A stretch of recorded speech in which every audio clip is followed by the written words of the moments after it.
Bom,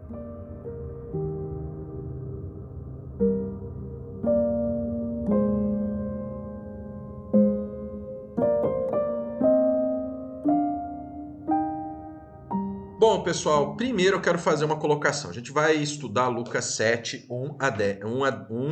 A gente vai estudar o 7 de 11 para frente. A gente vai falar da ressurreição do filho da viúva lá, da mulher do cara lá, do que cantava, Naim. Não, Naim era uma cidade, não era uma pessoa, não, tá?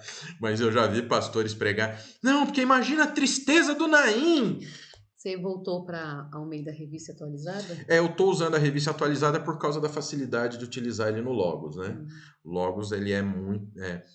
E aqui a gente está vendo verso por verso, então eu estou dando um boi para Almeida RA. Bom, pessoal, a gente tem que entender o seguinte, em Lucas 6, que nós analisamos algumas parábolas, em Lucas 6 a gente viu algumas questões, o quê? Que era o sermão da planície. Então estava falando especificamente do quê? Da aplicação da palavra de Deus.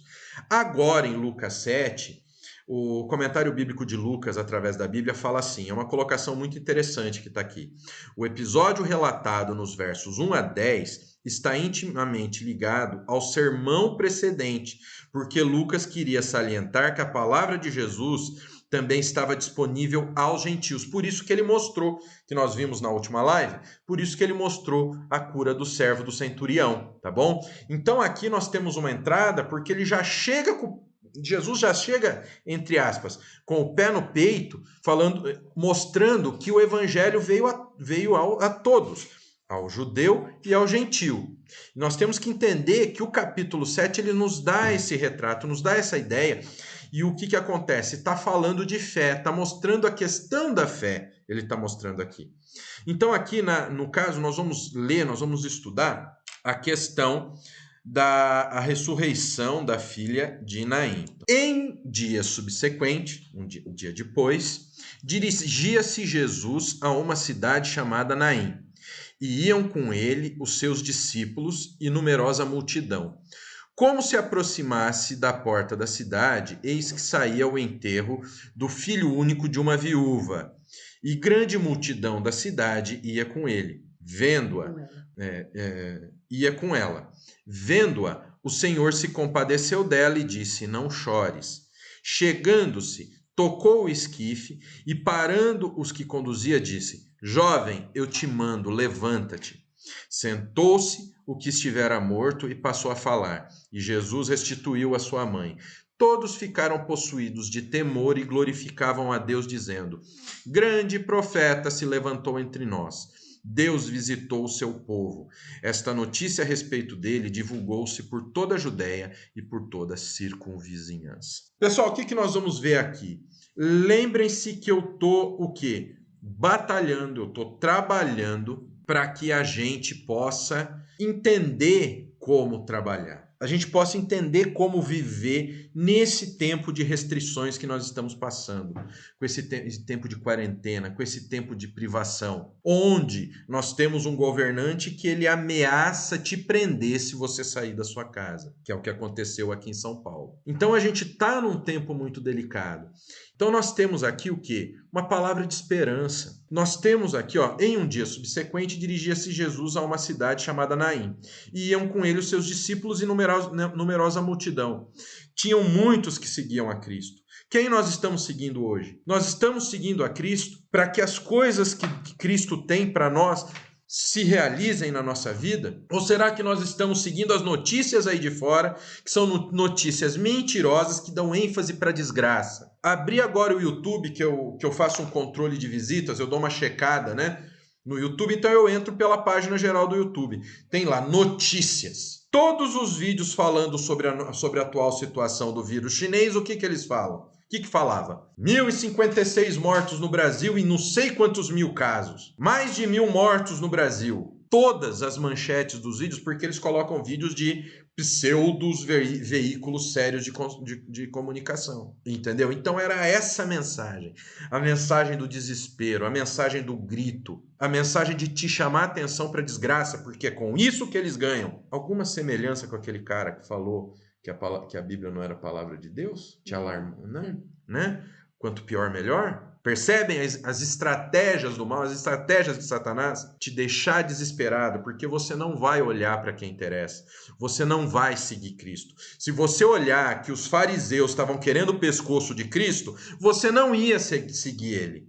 Então, se você olhar agora que todos querem que você pense em toda a desgraça que está acontecendo em relação ao vírus chinês, você não vai seguir Cristo. Agora, ver quantas pessoas foram curadas do coronavírus até agora, isso ninguém fala. Não falam quantas foram curadas, não falam do remédio, não falam do índice de morte que abaixou, não falam nada. E o que Jesus fez? Aqui a gente tem um retrato que eu estou trazendo isso para a nossa situação. Estou trazendo essa passagem.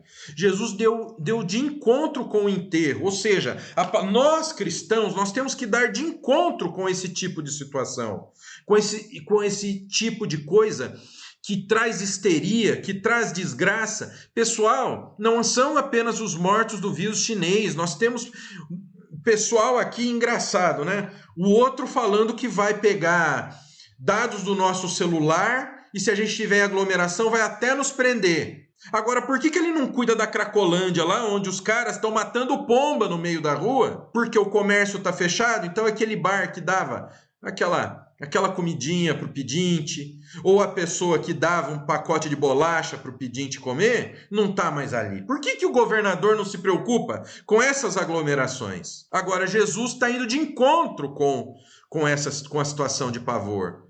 Quer situação de pavor pior do que um enterro? Uma mãe perdendo seu filho. No filme que nós assistimos ontem, os atores foram ótimos. A hora que aparece o rapaz com a menina na água ensanguentada, porque ela caiu, bateu a cabeça, né? E achava que ele matou, não vou contar tudo do filme. Mas a hora que aparece ele segurando aquela menina nos braços, os atores foram excelentes, os atores ali, sabe? Turco. Os atores turco, que atravessava o canal que atravessa o mar com o sonrisal sequinho na mão. Entendeu? A filha nem era nossa, mas só de ver aquela mãe chorando Nossa, mas a jeito... forma como se colocou, então a gente imagina o desespero. Eu falo, o meu desespero quando eu perdi meu avô, que foi o homem presente na minha vida, que fez o papel de pai na minha vida. Quando eu perdi meu padrasto, nosso desespero, quem já perdeu um ente querido sabe o desespero. Então olha o desespero que estava vindo de encontro a Cristo. E Cristo falou, não chores. A primeira coisa, não chores. Que nem hoje o pedido de oração foi o quê? Para nós orarmos para as pessoas que perderam seus empregos. Nós orarmos pelo empresário que está falindo por causa dessa manobra política que a gente está vendo aí, que não deixa as pessoas trabalharem. Olha só. E Cristo veio e falou, não chorem, não chorem. Como cristãos, nós temos que seguir a Cristo, nós temos que imitar a Cristo. O que Cristo fez nesse féretro? Eu esqueço, né? Nossa, você falou bonito agora. Féretro. Nem sei o que é. O féretro seguirá no cemitério. Mensagem de rádio era assim, né? O féretro será às 14 horas no cemitério. Vê se ele foi lá. Não, quer saber de uma coisa? Eu vou aproveitar a carona, vou chorar também, né? Vou dar uma de carpideira, vou chorar também. Não! Ele virou para a viúva, vamos lá.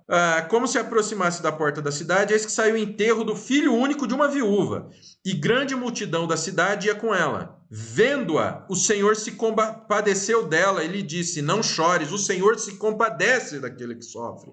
Nós temos um Deus rico em misericórdia, um Senhor que vê o que nós estamos passando e se compadece. Sei que muitos aqui que estão perdendo seu emprego, que não sabem como vão sustentar sua família, nós temos um Deus que se compadece de nós. Eu não estou pregando prosperidade. Vai ser difícil colocar comida na mesa. Mas nós temos um Deus que nós devemos nos apegar, porque é dele que nós dependemos. Nós não dependemos de outro, nós dependemos de Deus, de Jesus, de Cristo. Nós dependemos de Cristo. E Cristo veio em encontro. E a primeira coisa que ele falou para a viúva e disse... se compadeceu dela e disse, não chores.